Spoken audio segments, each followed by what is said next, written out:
El amanecer de 1877 en la Sierra de Guerrero traía consigo un aire frío que parecía cortar la piel.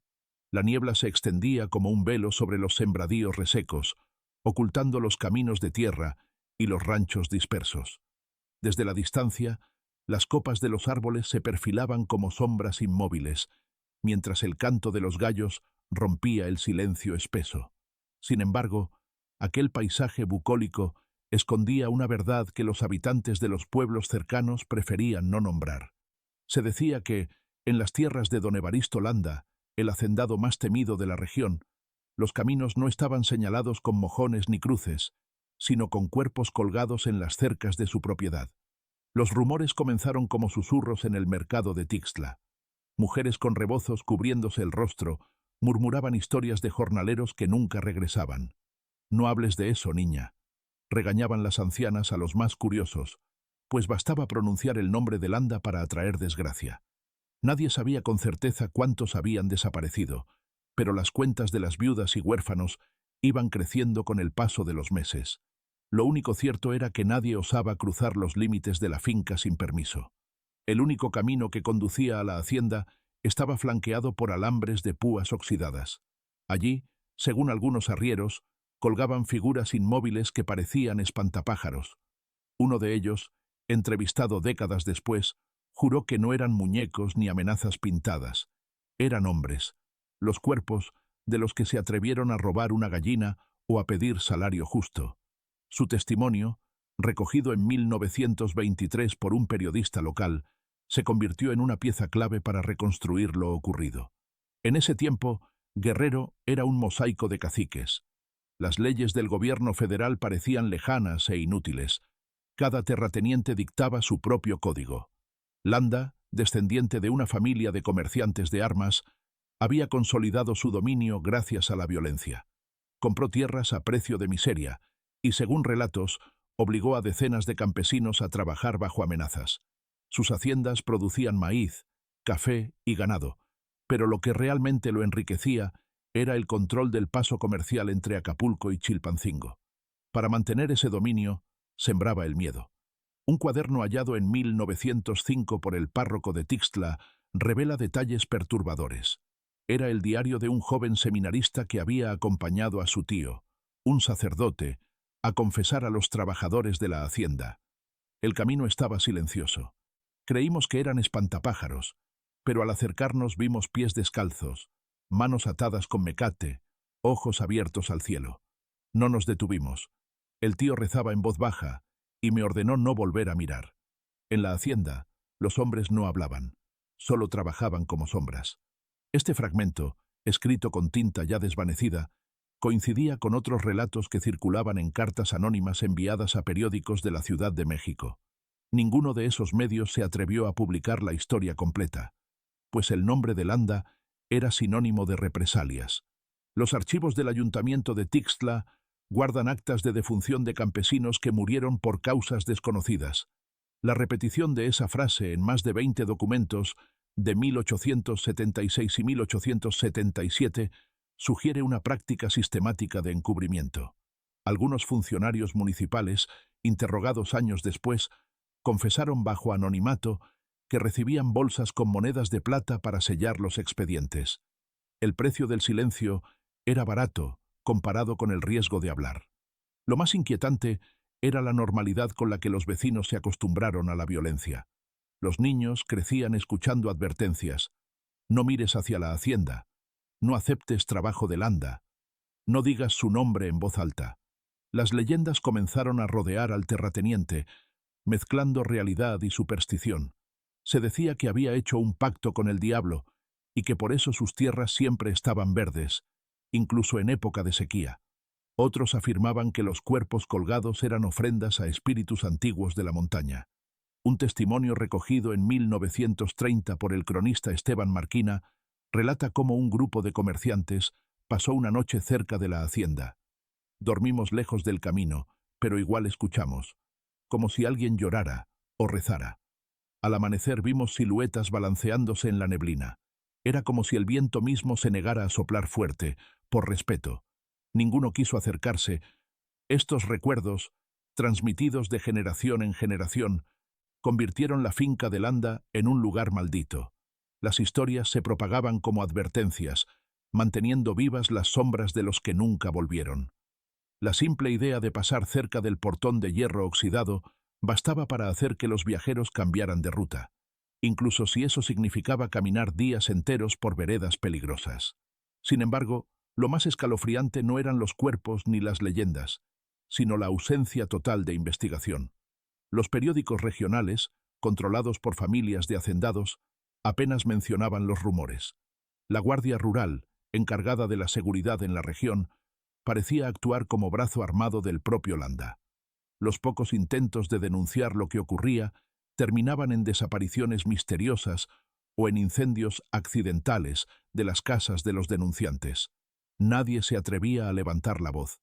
Décadas después, al revisar los archivos parroquiales y los testimonios orales, investigadores coincidieron en que 1877 fue un año de terror silencioso para la región. Los campesinos habían aprendido a sobrevivir callando, y esa cultura del miedo perduraría por generaciones. La finca, conocida como El Arenal, se convirtió en símbolo de la impunidad que dominaba el sur de México en aquella época. Lo que aún no se sabía era que las historias apenas rozaban la superficie de un horror más profundo, uno que no se limitaba a las cercas ni a las amenazas del terrateniente. El eco de ese silencio, roto solo por el crujido del viento entre los árboles, seguiría resonando mucho después de que Landa y su hacienda desaparecieran de los registros oficiales. La figura de don Evaristo Landa se alzaba sobre la región como una sombra alargada. Era un hombre alto, de bigote grueso y mirada fría, que rara vez sonreía. Sus ropas eran siempre oscuras, y se decía que nunca se separaba de un bastón de madera de ébano con empuñadura de plata, regalo de un general del ejército. Aunque provenía de una familia de comerciantes modestos, había escalado posiciones gracias a alianzas estratégicas durante las guerras internas de mediados de siglo. Compró armas y caballos a facciones enfrentadas, acumulando así no solo riquezas, sino también secretos comprometedores de figuras políticas locales. Ese conocimiento le dio un poder que superaba el de cualquier ley escrita. Los pobladores de Tixtla y Chilpancingo lo describían como un hombre obsesionado con el orden y la disciplina. Se decía que recorría sus haciendas a caballo cada madrugada, acompañado de un séquito armado. Llevaba un registro detallado de cada jornalero, sus deudas, su familia y hasta sus enfermedades. En los libros contables de la finca, hallados mucho tiempo después en una bodega incendiada, había notas al margen escritas con caligrafía meticulosa. Moroso, rebelde, sospechoso. Aquellas palabras parecían sellar el destino de los mencionados. El poder de Landa no era solo económico, estaba cimentado en una red de alianzas. Los alcaldes de los pueblos cercanos recibían donativos periódicos, y los jefes de la Guardia Rural lo visitaban cada mes para cenar en su mesa. Durante esas reuniones, se dice que los hombres bebían mezcal mientras firmaban acuerdos tácitos de protección. Nadie se atrevía a investigar las desapariciones, porque Landa había hecho de su finca una fortaleza. Su casa principal, una construcción de adobe y piedra, tenía ventanas angostas como troneras y un portón de hierro macizo. Dentro, los pasillos estaban decorados con retratos de sus antepasados, todos con miradas severas que parecían juzgar a los visitantes. Un documento fechado en 1875, encontrado en los archivos del juzgado de Tixtla, es una de las pocas pruebas oficiales de su influencia. En él, un juez firma la liberación de 2 hombres acusados de asesinato. El margen del documento lleva una nota manuscrita, por orden del señor Landa. La caligrafía coincide con la de otros documentos relacionados con concesiones de tierras, lo que sugiere que su firma era más poderosa que la de cualquier funcionario. Los campesinos lo temían no solo por sus acciones, sino también por su carácter impredecible. Se decía que podía mostrarse generoso con algunos, regalándoles semillas o animales, para luego castigarlos sin piedad si consideraba que lo habían traicionado. Un anciano llamado Aurelio Velázquez, entrevistado en 1941, relató: «Una vez me regaló una vaca, así nada más, porque ayudé a un peón herido, pero a la semana siguiente supe que había colgado al mismo peón por andar chismeando.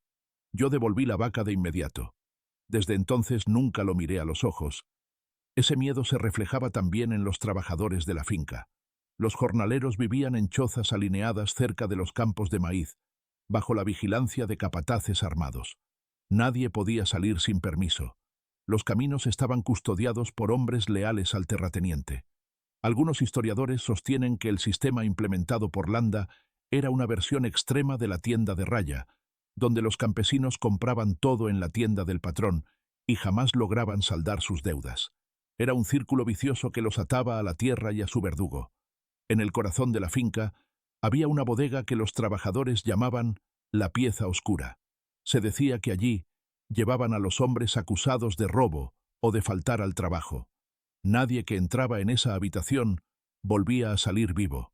Décadas después, arqueólogos que excavaron el lugar hallaron restos óseos dispersos, algunos con marcas de cuerdas en los tobillos. No había registros oficiales de esas muertes, pero los huesos hablaban más que cualquier acta. El historiador Pedro Santibáñez, en su libro Terratenientes del Sur, describe a Landa como un cacique que se comportaba como un señor feudal en pleno siglo XIX. Según su investigación, Landa poseía más de 5.000 hectáreas de tierra cultivable, controlaba rutas de comercio y mantenía informantes en todos los pueblos de la sierra. Ese poder le permitía actuar con total impunidad. El gobierno estatal, debilitado tras años de guerras internas, prefería mirar hacia otro lado antes que enfrentarse a él. Entre los pocos papeles personales encontrados tras su muerte, había una carta dirigida a un coronel del ejército. La disciplina es el único lenguaje que entienden estos hombres. Si no aprenden a obedecer, la tierra misma se perderá. Prefiero que me teman a que me olviden. Esa frase resume el pensamiento que regía su conducta. El miedo como herramienta de control absoluto. Para los campesinos, Landa no era solo un hombre, era una fuerza de la naturaleza. Algunos incluso lo llamaban el patrón del silencio, porque donde él llegaba, nadie se atrevía a hablar. Las historias sobre su carácter llegaron a oídos de viajeros extranjeros. Un comerciante francés que pasó por Guerrero en 1878 dejó una breve nota en su diario. He visto el rostro del poder desnudo. Este hombre es más temido que el gobierno. Tales descripciones contribuyeron a construir una leyenda que trascendió generaciones, pero detrás de la imagen había un sistema organizado y brutal que mantenía a toda una región bajo control. Poco a poco, el nombre de Landa se convirtió en sinónimo de autoridad inquebrantable. Para muchos, él era la ley, y aunque las desapariciones continuaban, la mayoría prefería callar y seguir trabajando. Nadie imaginaba que aquel reinado de terror dejaría huellas visibles incluso décadas después de su muerte, cuando los archivos ocultos y las memorias de los sobrevivientes comenzarían a salir a la luz. Las cartas comenzaron a circular en secreto entre las familias de los pueblos cercanos, como un intento desesperado de advertir a otros sobre lo que ocurría tras las rejas de la finca de Landa. Eran trozos de papel amarillento, escritos con caligrafías temblorosas, muchas veces sin firma. Los mensajeros eran niños o mujeres mayores, menos propensos a despertar sospechas de los guardias del terrateniente. En esos escritos, los campesinos relataban desapariciones, castigos y rumores de horrores que no se atrevían a describir con detalle. Algunas cartas llegaron a manos de sacerdotes, otras se perdieron en los caminos polvorientos, y unas pocas fueron halladas décadas después en baúles olvidados. Una de las más escalofriantes fue hallada en 1928, en un viejo archivo parroquial. Hermano Pedro, no vengas a trabajar aquí.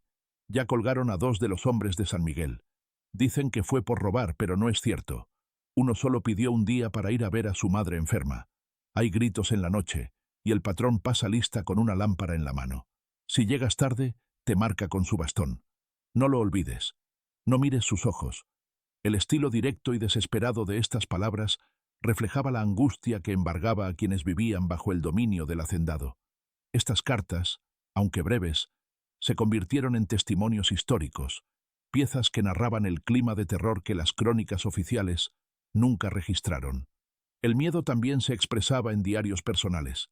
Una mujer llamada Teresa, hija de un jornalero desaparecido, dejó un cuaderno en el que describía las noches interminables en su aldea. El viento trae el olor de la finca. A veces es humo, otras veces es un hedor que me hace tapar la cara. Mi madre reza todas las noches, pero yo no sé si Dios nos escucha aquí. Anoche soñé que veía los ojos de mi padre abiertos, mirándome desde un poste.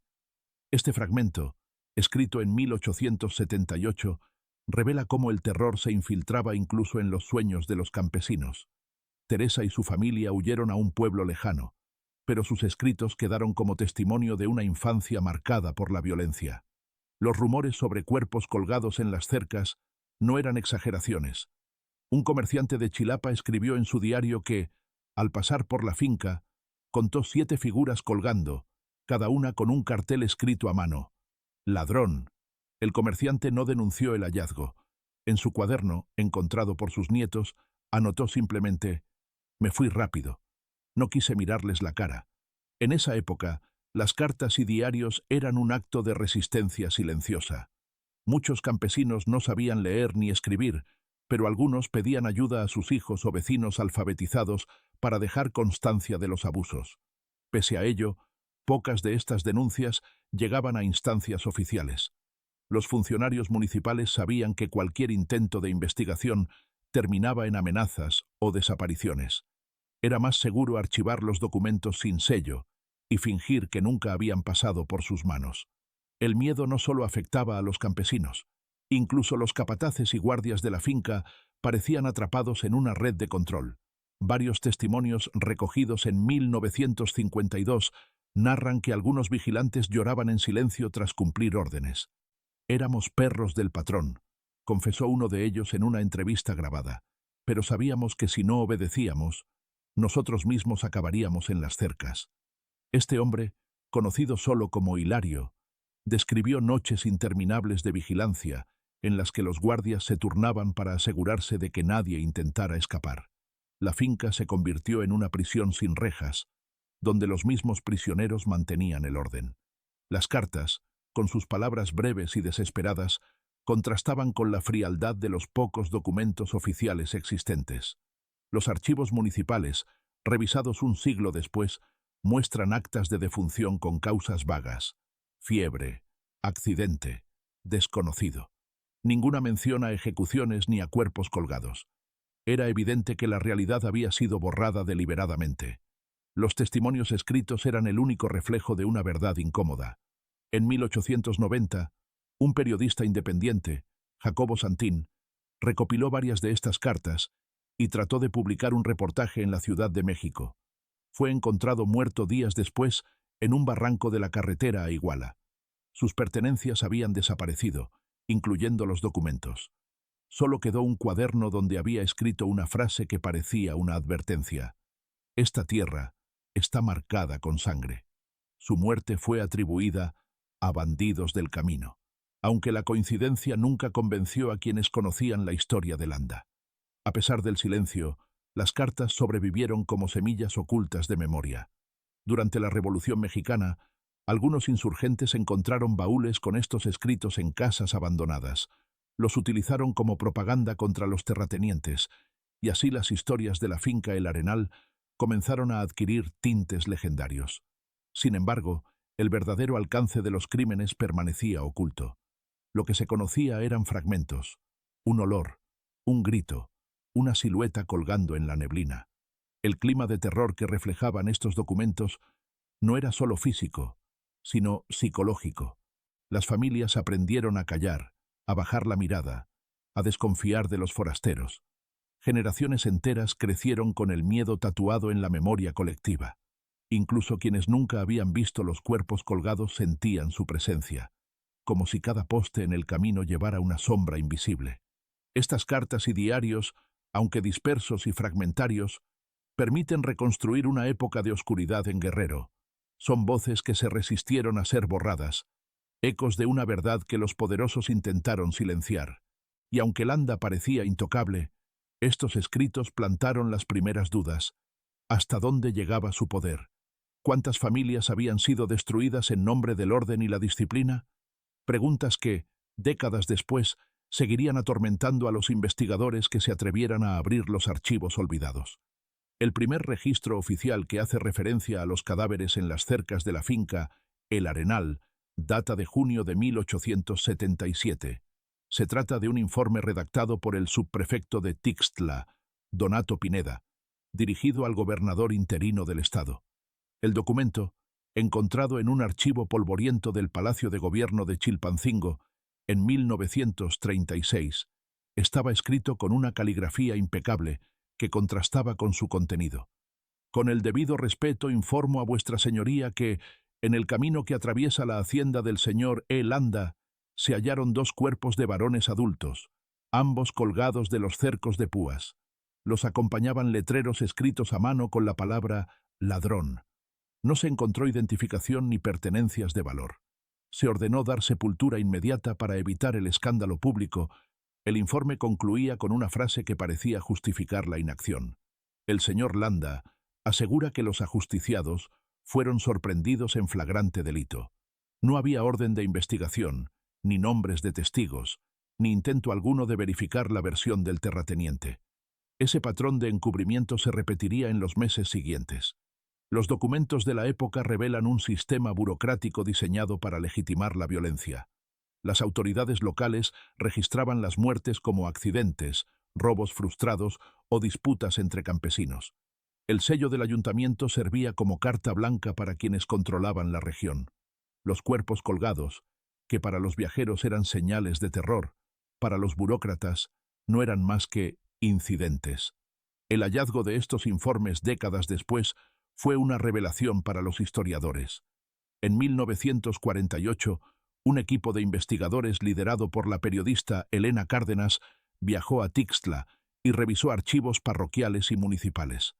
En una libreta personal, Cárdenas anotó: «Es como si el papel fuera cómplice.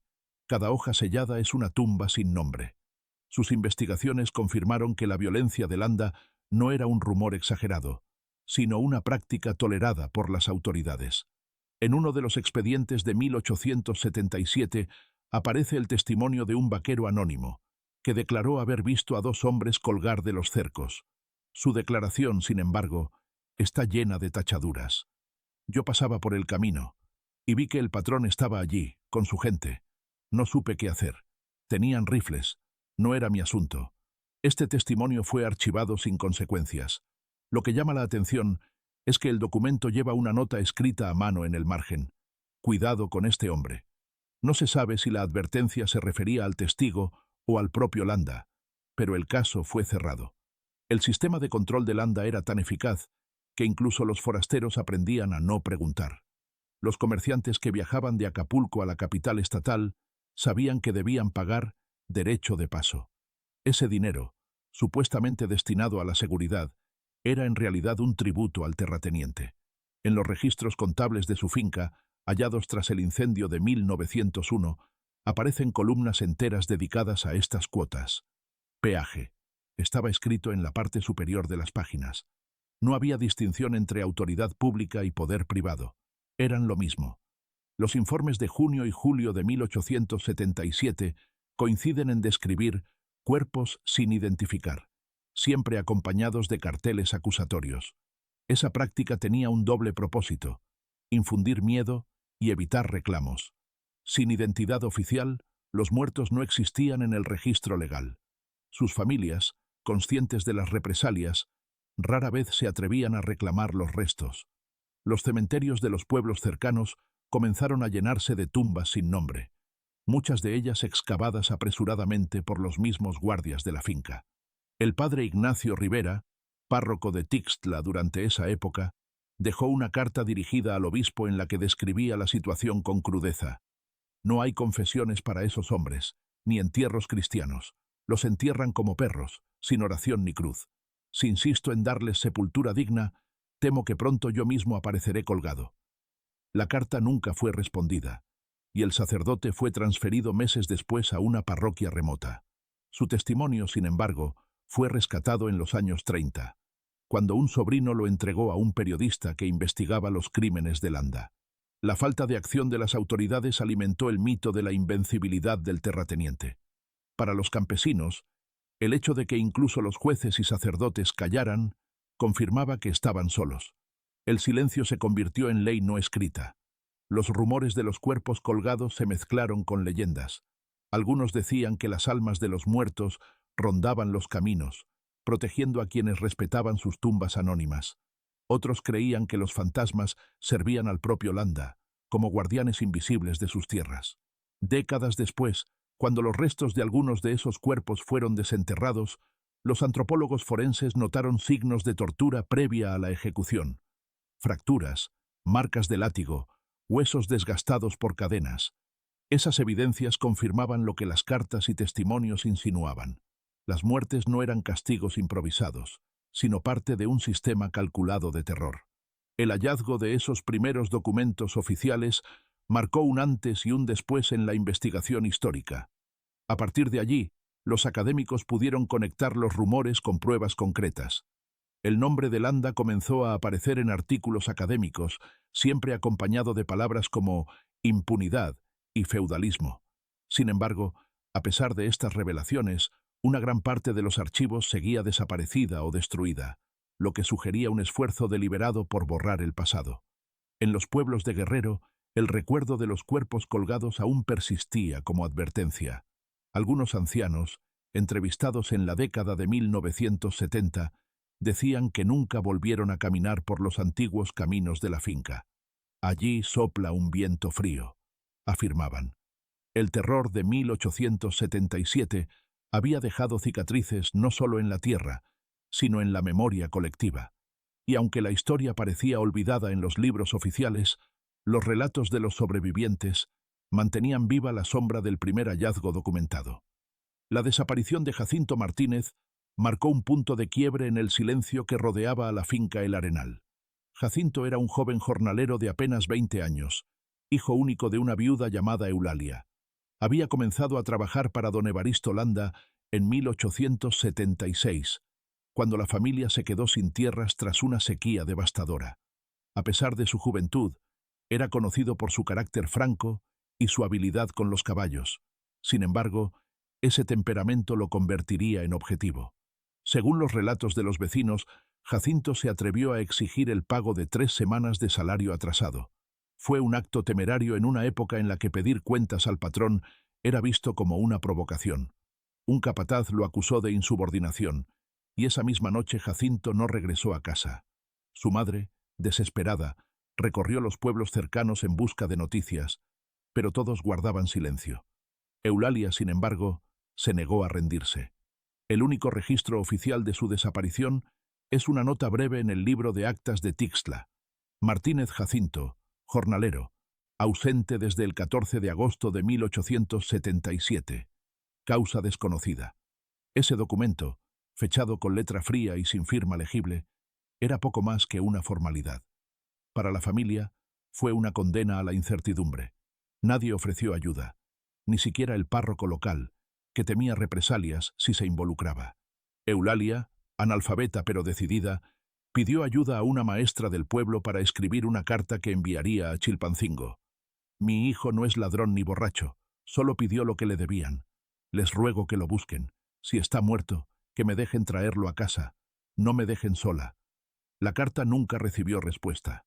En los archivos del gobierno estatal no existe registro alguno de que se haya abierto una investigación. Décadas más tarde, la misiva fue hallada en un cajón sellado con polvo, prueba de que la justicia nunca tuvo intención de intervenir. Los rumores en los pueblos sugerían que Jacinto había sido llevado a la pieza oscura, el cuarto de castigo, en la finca de Landa. Algunos vecinos aseguraban haber escuchado gritos provenientes de la dirección de la hacienda en las noches posteriores a su desaparición. Un vaquero llamado Remigio, que trabajó en el Arenal durante ese año, declaró en 1910. Lo vi con las manos amarradas, sentado en el suelo. El patrón estaba allí, mirándolo como si fuera un animal. Nadie volvió a mencionarlo. Este testimonio, recogido décadas después, coincidía con la versión de otros ex-trabajadores, quienes afirmaban que Jacinto fue castigado como ejemplo para los demás jornaleros. No se halló su cuerpo, pero su ausencia se convirtió en un símbolo del terror que ejercía Landa. La valentía de Eulalia al denunciar públicamente la desaparición también tuvo consecuencias. Testigos relataron que su casa fue incendiada semanas después. Ella sobrevivió, aunque se vio obligada a huir a un pueblo lejano, donde vivió el resto de su vida en silencio. Su historia, sin embargo, se transmitió de generación en generación. Su nieta, entrevistada en 1965, aún recordaba las palabras de su abuela. Me robaron a mi hijo, pero no su memoria. Algún día alguien sabrá la verdad. Los registros históricos muestran que, tras la desaparición de Jacinto, aumentó el número de jornaleros que intentaron abandonar la finca. Algunos lograron escapar, otros simplemente desaparecieron. El miedo se intensificó y los pueblos cercanos comenzaron a despoblarse. Familias enteras preferían abandonar sus tierras antes que arriesgarse a trabajar para Landa. Esta migración silenciosa dejó huellas visibles: campos de cultivo abandonados, casas vacías, caminos cada vez más solitarios. El caso de Jacinto fue uno de los primeros en documentarse con nombres y fechas, lo que lo convirtió en pieza clave para los investigadores. En 1972, un equipo de antropólogos forenses excavó el área cercana a la finca y encontró restos humanos en fosas poco profundas. No pudieron identificarlos, pero las pruebas indicaban que las ejecuciones habían sido sistemáticas. Entre los huesos, hallaron botones de camisa y una medalla con la inscripción JM, aunque nunca se pudo confirmar que perteneciera a Jacinto. Este hallazgo avivó el interés por su historia. Historiadores y periodistas comenzaron a recopilar testimonios de ancianos que aún recordaban el terror impuesto por Landa. Algunos hablaron por primera vez en décadas, aunque lo hicieron con voz baja, como si temieran que la sombra del terrateniente todavía los escuchara. La memoria colectiva había guardado ese miedo durante generaciones, y revivirlo fue doloroso. Un diario local de 1975 publicó un reportaje titulado «El joven que desapareció por pedir su salario». El artículo contenía extractos de la carta de Eulalia, entrevistas con historiadores y fotografías de las excavaciones. Fue la primera vez que el caso salió a la luz pública, más de 100 años después. Sin embargo, el reportaje también despertó la ira de familias poderosas que aún mantenían influencia en Guerrero. Los periodistas recibieron amenazas, y algunos archivos fueron retirados de bibliotecas sin explicación. Parecía que el silencio seguía protegiendo a los muertos.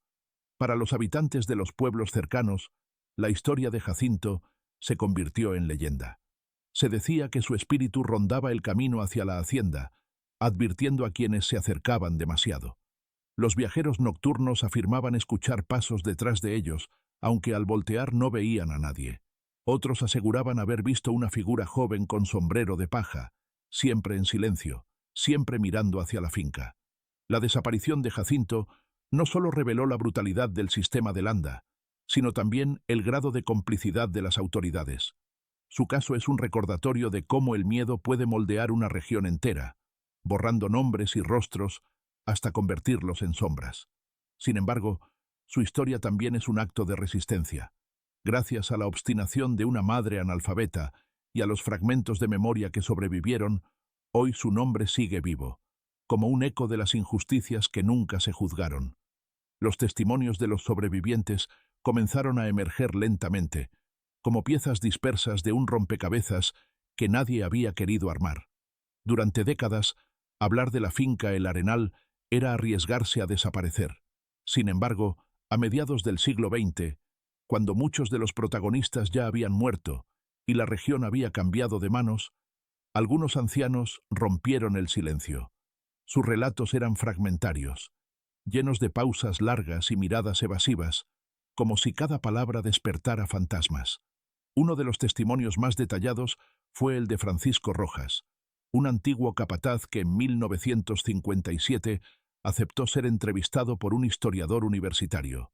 Rojas, ya ciego y enfermo, narró con voz quebrada: «Serví al patrón desde los 16 años.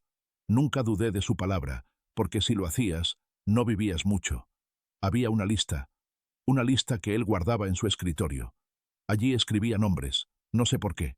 Una vez vi el mío. Fue la primera y última vez que intenté irme. Me hizo llamar, me dio una bolsa de frijoles y me dijo: mientras trabajes para mí, nadie te tocará». Sentí alivio y miedo. Supe que mi vida estaba en su mano. Las palabras de Rojas confirmaban lo que muchos sospechaban. La finca no era solo una hacienda, sino una red de control psicológico. Los trabajadores vivían bajo una vigilancia constante. El simple hecho de ser llamado por Landa podía significar recompensa o castigo. Esta ambigüedad mantenía a todos en estado de sumisión. Otros testimonios provenían de mujeres que habían trabajado en la cocina o en las casas de los capataces. Una de ellas, conocida solo como Doña Carmen, relató en 1963 que había visto a Landa caminar solo por los pasillos de su casa, hablando en voz baja consigo mismo.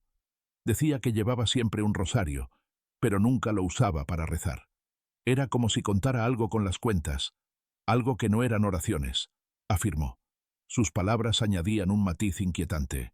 El poder del terrateniente no se limitaba a su ejército de guardias, sino que parecía sustentado en rituales y supersticiones. Un joven investigador que recopiló estos testimonios, Manuel Córdoba, escribió en sus notas: «Hay un patrón de miedo que trasciende lo físico. No es solo el terror a la muerte, sino a lo que había detrás de esas muertes. La gente habla de sus ojos, de cómo te miraba antes de decidir tu destino». Ese detalle se repetía una y otra vez. Los ojos de Landa eran descritos como fríos, casi inhumanos. Los relatos también sugerían que el terrateniente no actuaba solo. Varios ex-trabajadores mencionaron la existencia de hombres de afuera, visitantes que llegaban de noche a la hacienda, siempre escoltados y sin revelar sus nombres. Algunos hablaban en otro idioma. Otros vestían de manera elegante, muy distinta a los pobladores locales. Estas visitas alimentaron teorías sobre una red más amplia que se extendía más allá de Guerrero, posiblemente conectada con comerciantes extranjeros o políticos de alto rango. Un testimonio particularmente perturbador fue el de Mateo Vargas, quien trabajó como mozo de caballeriza y logró escapar en 1880. En 1932, ya anciano, escribió una carta a su nieto: «Me escondí en el monte 3 días antes de huir. No podía dormir porque escuchaba llantos que venían del subsuelo. Había una puerta de hierro detrás de la bodega grande, y de allí salían esos sonidos. Nadie se atrevía a preguntar. Los guardias decían que eran los espíritus que cuidaban al patrón. Yo sabía que eran hombres». Estas palabras, escritas con caligrafía temblorosa, revelaban que el horror no se limitaba a las ejecuciones públicas. Había secretos más profundos en la finca, enterrados junto con los cuerpos. Décadas después, arqueólogos que excavaron en la zona confirmaron la existencia de pasillos subterráneos, aunque no pudieron determinar su propósito exacto. Los testimonios recogidos en los años 50 y 60 dibujaban un panorama escalofriante. Una sociedad rural dominada por un solo hombre, donde la vida y la muerte dependían de caprichos. Los sobrevivientes hablaban del miedo como si fuera una presencia tangible. Incluso al narrar sus recuerdos, bajaban la voz, como si Landa aún pudiera escucharles desde el más allá. La historiadora Elena Cárdenas, que ya había investigado los archivos oficiales, escribió tras escuchar a Doña Carmen y a Francisco Rojas: «El silencio no es olvido, es una herida abierta que sigue sangrando». Su conclusión reflejaba una realidad inquietante. Aunque habían pasado décadas desde la muerte de Landa, el terror seguía moldeando la memoria colectiva. Las familias evitaban hablar de él, y algunos pueblos ni siquiera pronunciaban su nombre. Los relatos también coincidían en describir una atmósfera sobrenatural en la finca. Campesinos que pasaban cerca decían que los perros aullaban sin motivo y que las lámparas de aceite se apagaban solas cuando alguien se acercaba al portón principal. Para muchos, estos fenómenos eran señales de que las almas de los ejecutados seguían rondando. Investigadores modernos sugieren que estas percepciones eran resultado del trauma colectivo, pero el efecto en la comunidad fue real. Nadie quería acercarse a El Arenal, incluso después de su abandono. Con el tiempo, los testimonios se convirtieron en piezas clave para reconstruir la historia de la región. Aunque los archivos oficiales estaban incompletos, las voces de los sobrevivientes proporcionaron un mapa emocional del terror. Los detalles coincidían: la lista de nombres en el escritorio de Landa, las visitas nocturnas, los sonidos provenientes del subsuelo. Era evidente que detrás de la figura del terrateniente había algo más grande, una red de poder que operaba en la sombra.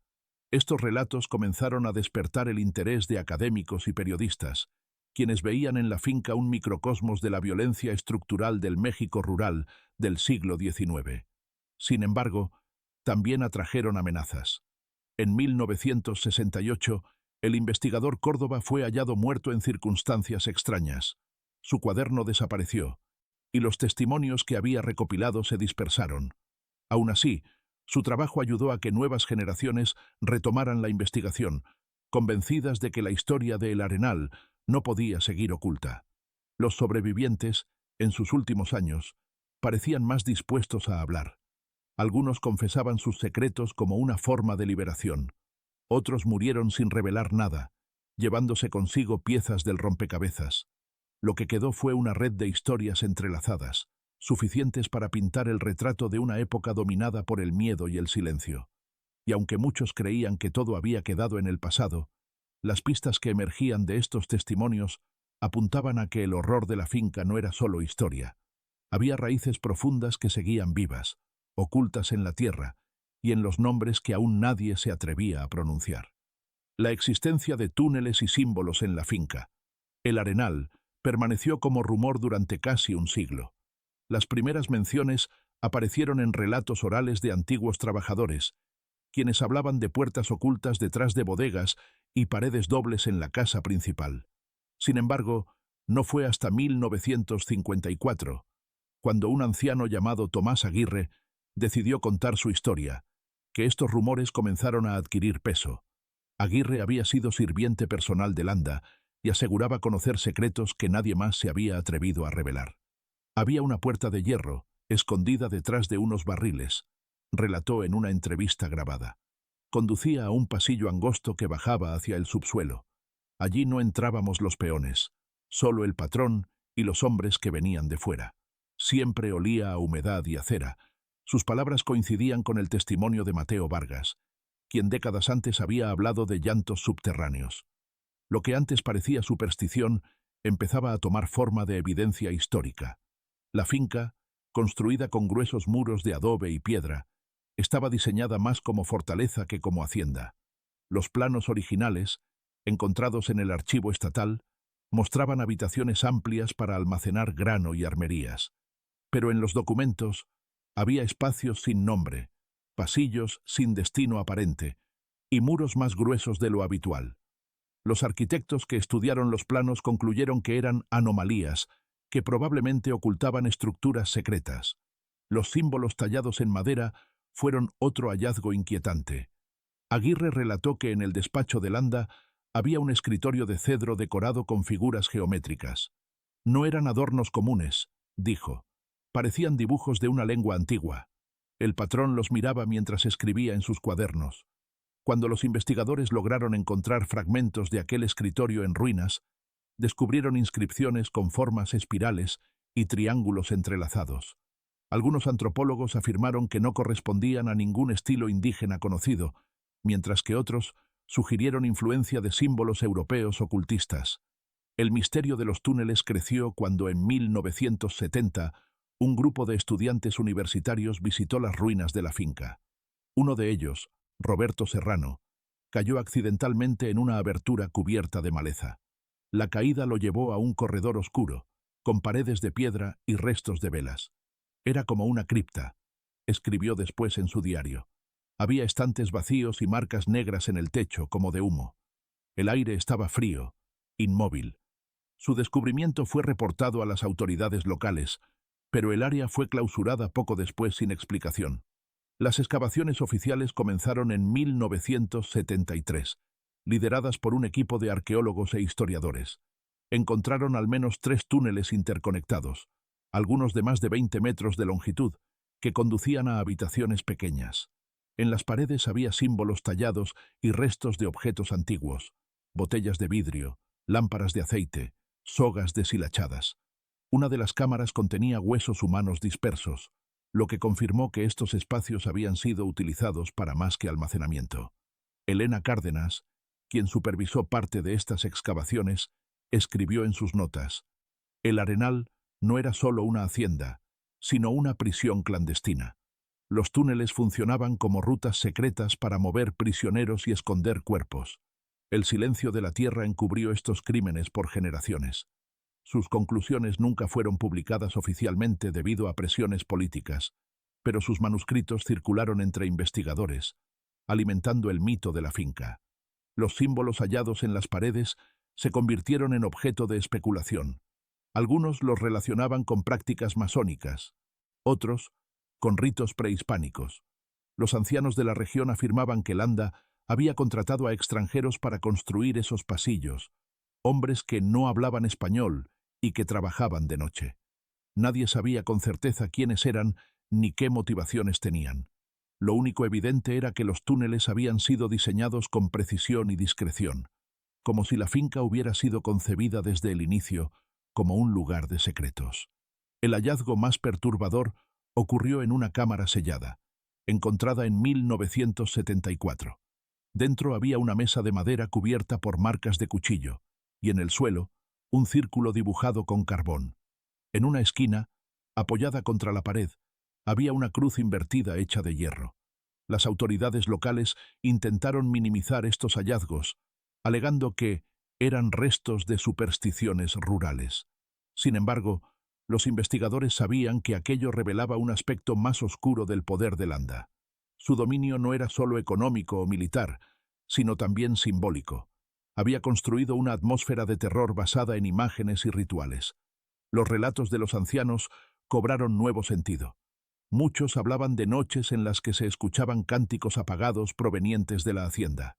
Algunos decían que Landa realizaba ceremonias secretas con sus visitantes extranjeros. Aunque no hay pruebas concluyentes de estas afirmaciones, los objetos encontrados en los túneles alimentaron estas teorías. La finca se transformó en un lugar de peregrinación para curiosos y estudiosos de lo oculto, aunque las visitas fueron restringidas por temor a saqueos. La conexión entre los símbolos y las desapariciones se volvió evidente para los investigadores. Las marcas en las paredes parecían corresponder a diferentes épocas, como si los túneles hubieran sido ampliados y reutilizados a lo largo de décadas. Algunos huesos hallados en las excavaciones databan de mucho antes de 1877, lo que sugería que los crímenes en el Arenal no comenzaron con Landa, sino que él heredó y perfeccionó un sistema de terror ancestral. Esta revelación añadió una capa de horror histórico. La finca no era solo escenario de violencia, sino la continuación de prácticas antiguas. A medida que se difundían estos hallazgos, los rumores crecían. Algunos pobladores aseguraban que los túneles aún se extendían más allá de lo que los arqueólogos habían encontrado, conectando la finca con cuevas naturales en las montañas. Estas teorías nunca se confirmaron, pero la sensación de que había algo más bajo tierra persistía. El Arenal pasó de ser una hacienda olvidada a un símbolo de misterio y miedo, un lugar donde la historia parecía respirar bajo la tierra. Los túneles y símbolos revelaron que el poder de Landa no se sostenía solo con armas, sino con una red de secretos cuidadosamente construida. Los pasajes ocultos servían como metáfora de su dominio, profundo, invisible y laberíntico.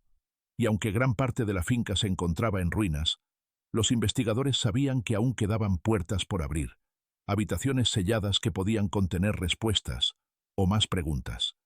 El descubrimiento del archivo oculto de El Arenal ocurrió por casualidad en 1982, cuando un grupo de estudiantes de historia visitó las ruinas para documentar los restos arquitectónicos.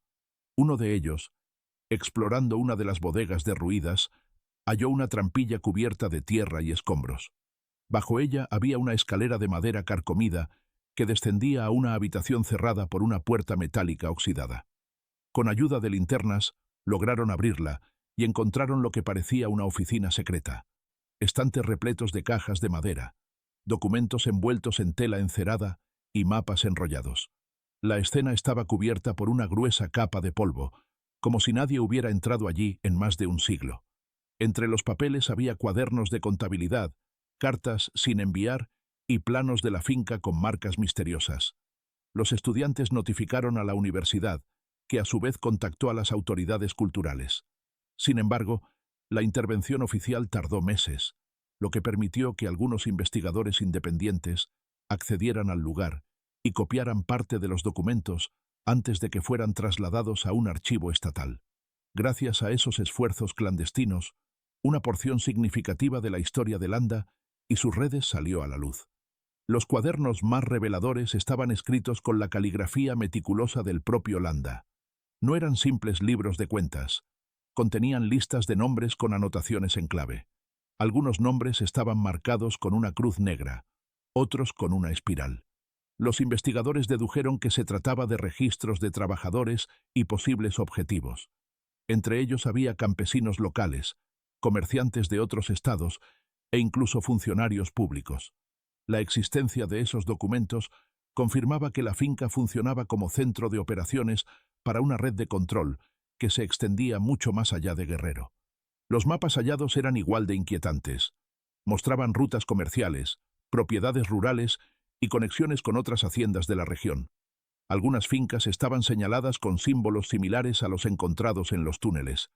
Esto llevó a los historiadores a sospechar que Landa no era un caso aislado, sino parte de una estructura feudal que operaba en varias zonas del sur del país.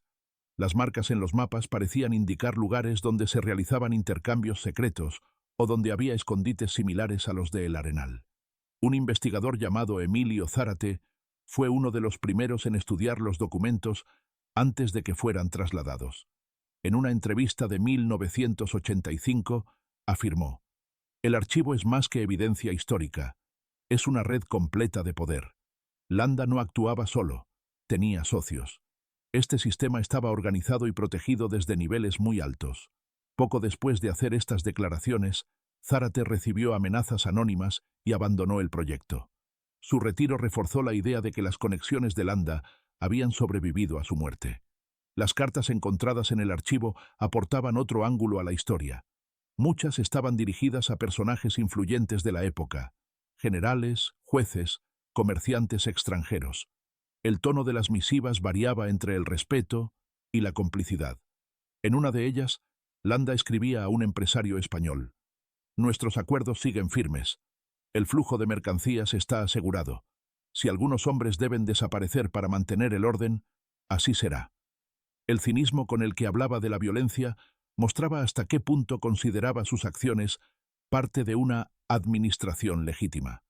Estas cartas también confirmaban que la finca no era solo un lugar de producción agrícola, sino un centro de operaciones políticas y económicas. Otro hallazgo relevante fueron las listas de pagos. Aparecían sumas entregadas a alcaldes, militares y sacerdotes locales, lo que explicaba el silencio generalizado durante décadas. Los investigadores concluyeron que la finca funcionaba como un estado dentro del estado, con su propio sistema de justicia, finanzas y vigilancia. En este contexto, los túneles y cámaras secretas no eran simples excentricidades. Eran herramientas para mantener ese poder. Los documentos también incluían notas crípticas que nadie ha logrado descifrar completamente. Algunas páginas estaban llenas de símbolos y números sin aparente orden. Antropólogos sugirieron que podrían ser códigos para identificar rutas de contrabando o esconder información comprometedora. Otros creyeron ver en ellos un lenguaje esotérico, lo que alimentó teorías sobre rituales secretos. Lo cierto es que estas notas reforzaban la imagen de Landa como un hombre obsesionado con el control absoluto, dispuesto a usar métodos poco convencionales para mantenerlo. La repercusión del hallazgo fue inmediata. Medios nacionales publicaron artículos sensacionalistas que hablaban de la Hacienda del Diablo y el señor feudal de Guerrero. Sin embargo, las autoridades locales reaccionaron con cautela. Parte del archivo fue trasladado a instalaciones gubernamentales y declarado clasificado por motivos de seguridad. Durante años, el acceso a estos documentos fue limitado, lo que generó sospechas de que había información comprometedora para figuras aún influyentes en la política mexicana. El archivo oculto también reveló detalles sobre las desapariciones. En un cuaderno titulado «Registro de incidencias», había entradas con fechas exactas y descripciones breves: castigado por robo, insubordinado, ejemplo, traslado completado. Muchas de estas anotaciones coincidían con los testimonios recogidos décadas después. Era una confirmación macabra de lo que las familias ya sabían. Sus seres queridos no habían desaparecido al azar, sino como parte de una estrategia de control. En 1986, un equipo internacional de historiadores intentó analizar el archivo completo, pero se encontró con obstáculos burocráticos. Algunos documentos habían desaparecido misteriosamente. Fotografías tomadas por los estudiantes que descubrieron el archivo se convirtieron en la única prueba de su contenido original.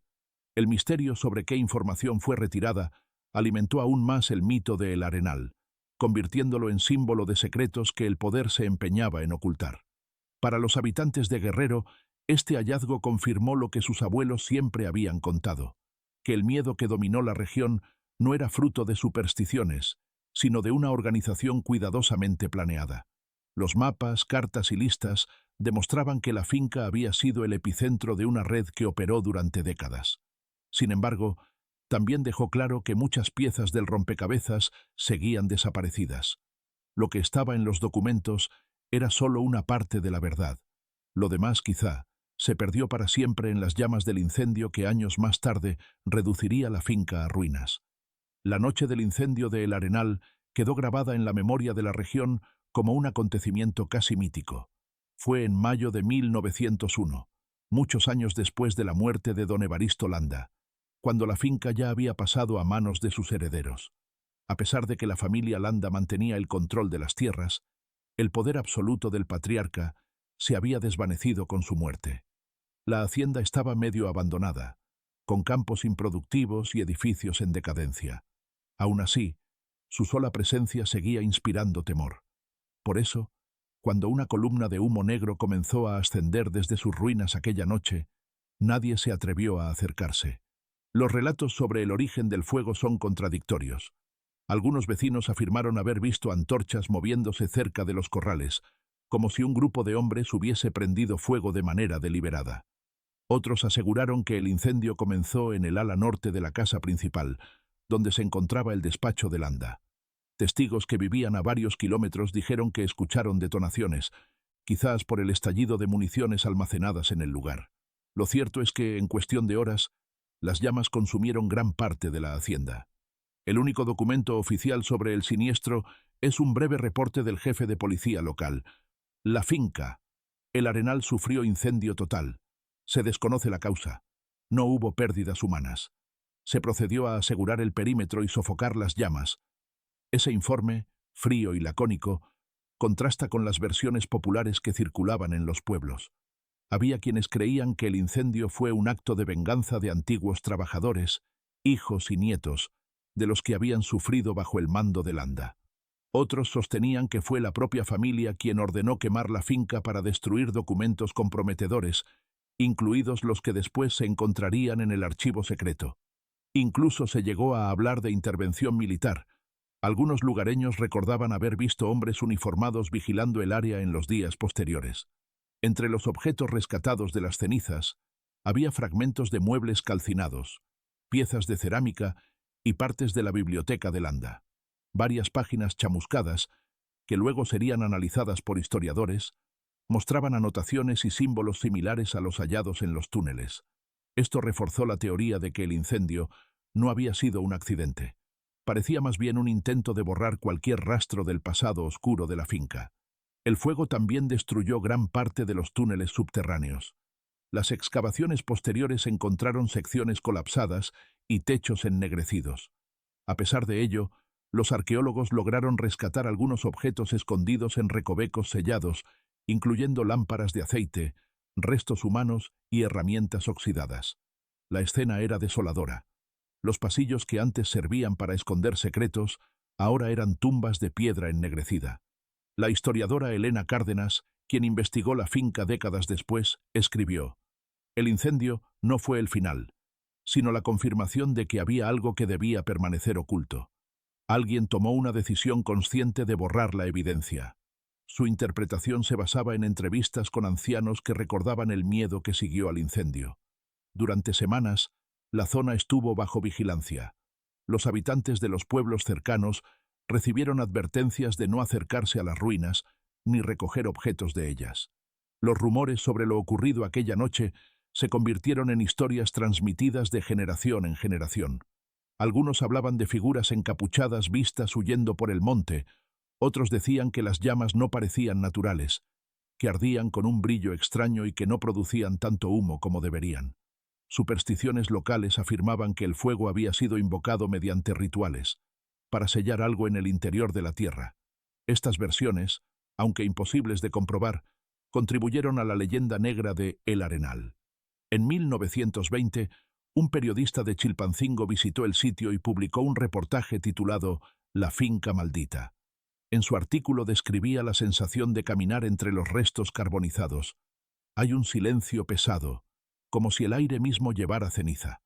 Las paredes chamuscadas parecen susurrar historias que nadie quiere escuchar. El texto causó sensación, pero también generó críticas de las autoridades, que consideraron que exageraba los hechos. Sin embargo, su impacto fue tal que marcó el inicio del interés popular por la historia de Landa y sus crímenes. Con el paso de los años, la finca incendiada se convirtió en un lugar de peregrinación para curiosos, investigadores y saqueadores. Muchos buscaban tesoros ocultos, otros querían pruebas de las atrocidades que allí habían ocurrido. Algunos incluso afirmaban escuchar voces en las noches, ecos de las víctimas que nunca recibieron sepultura digna. Las excavaciones no oficiales encontraron más huesos humanos dispersos, reforzando la idea de que el Arenal había sido algo más que una hacienda. Era un cementerio clandestino. El incendio, paradójicamente, no borró por completo los secretos de la finca. Los fragmentos de documentos, los restos de los túneles y los testimonios recogidos posteriormente revelaron más de lo que se había intentado ocultar. Sin embargo, también dejó preguntas sin respuesta. ¿Quién organizó el incendio? ¿Qué documentos se destruyeron antes de que llegaran los investigadores? ¿Qué se escondía en las cámaras que nunca se encontraron? El fuego transformó el Arenal en una ruina simbólica. Sus muros ennegrecidos representaban tanto el fin de una era como la persistencia de una sombra histórica.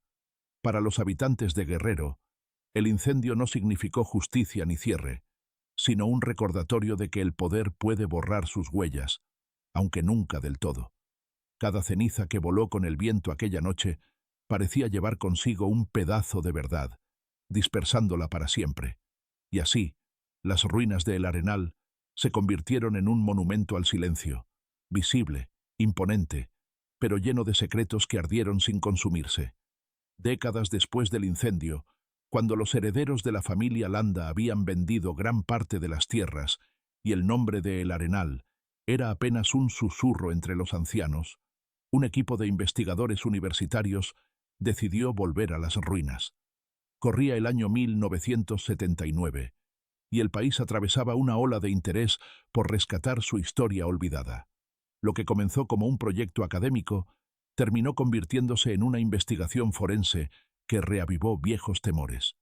Bajo las capas de maleza y ceniza, encontraron evidencia que confirmaba que el terror de la hacienda no había desaparecido, sino que había dejado cicatrices físicas en la tierra. Los arqueólogos iniciaron excavaciones en el área de los corrales y los restos del ala norte, donde, según documentos antiguos, estaba el despacho de Landa. A pocos metros de profundidad hallaron osamentas humanas cuidadosamente alineadas, muchas de ellas con las manos atadas a la espalda. El hallazgo fue perturbador no solo por la cantidad de restos, sino por su disposición meticulosa. Parecía una fosa común organizada. Entre los huesos había objetos personales, medallas religiosas, botones de cobre, piezas de cerámica rota. Estas evidencias coincidían con testimonios de familias que habían denunciado desapariciones más de un siglo antes. El hallazgo atrajo la atención de medios nacionales, que publicaron fotografías de las excavaciones junto a titulares sensacionalistas como «La finca del terror resurge». Sin embargo, el gobierno estatal reaccionó con incomodidad. Los investigadores fueron obligados a detener temporalmente los trabajos, y parte del material recolectado fue trasladado a laboratorios oficiales. Algunos informes nunca fueron publicados. Este patrón de censura alimentó la sospecha de que las conexiones políticas de la familia Landa seguían protegiendo su legado oscuro. Los periodistas que lograron entrevistar a los arqueólogos antes de que se interrumpieran las excavaciones describieron escenas escalofriantes. En una cámara subterránea parcialmente derrumbada, encontraron símbolos grabados en el techo, similares a los que ya habían aparecido en túneles anteriores. A su lado había lámparas de aceite y restos de una mesa de madera ennegrecida. Uno de los investigadores declaró en anonimato: no parecía un simple escondite, parecía un lugar de rituales. Había una sensación pesada, como si el aire estuviera impregnado de algo que el tiempo no pudo borrar. El eco de estos descubrimientos reavivó historias que los ancianos del lugar se habían esforzado por olvidar. Habitantes de pueblos cercanos comenzaron a narrar relatos transmitidos por sus abuelos. Caravanas de hombres armados que llegaban a la finca de noche, llantos apagados que se escuchaban a lo lejos, luces que brillaban en el campo cuando no había luna. Algunos afirmaron que tras el incendio de 1901 no todo terminó, que los descendientes de Landa siguieron operando en secreto durante años, manteniendo una red de contrabando y control sobre comunidades rurales. Los archivos oficiales continuaban incompletos, y muchos investigadores comenzaron a sospechar que nunca se conocería la magnitud real de los crímenes cometidos en El Arenal. El patrón de desapariciones no coincidía con un solo periodo.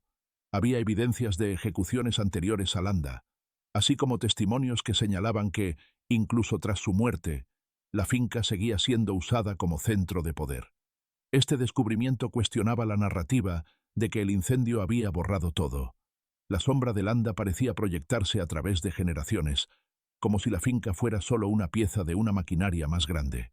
En 1983, una expedición independiente liderada por el periodista Enrique Villaseñor documentó nuevas pruebas. Su equipo encontró en las ruinas de un antiguo almacén una caja metálica sellada. Dentro había fotografías en blanco y negro, tomadas probablemente en las primeras décadas del siglo XX, que mostraban a hombres armados posando junto a cuerpos colgados. Aunque las imágenes eran borrosas, los símbolos pintados en los postes coincidían con los grabados en los túneles. Estas fotografías, filtradas a la prensa, generaron escándalo nacional y confirmaron que la violencia había persistido más allá de la vida de Landa. Villaseñor murió en un accidente automovilístico poco después de publicar su investigación. Su familia denunció amenazas, pero las autoridades lo atribuyeron a un desafortunado percance. Los documentos originales desaparecieron de su estudio. Solo quedaron copias de mala calidad, suficientes para mantener vivo el misterio. La coincidencia de su muerte con el reportaje aumentó el aura de conspiración que siempre rodeó a El Arenal. En la actualidad, las ruinas están acordonadas por motivos de seguridad, pero los habitantes locales evitan acercarse incluso de día. Los pocos visitantes que se han atrevido a explorar el lugar clandestinamente hablan de una atmósfera sofocante. Algunos aseguran haber escuchado pasos en los pasillos derrumbados o voces apagadas en los túneles.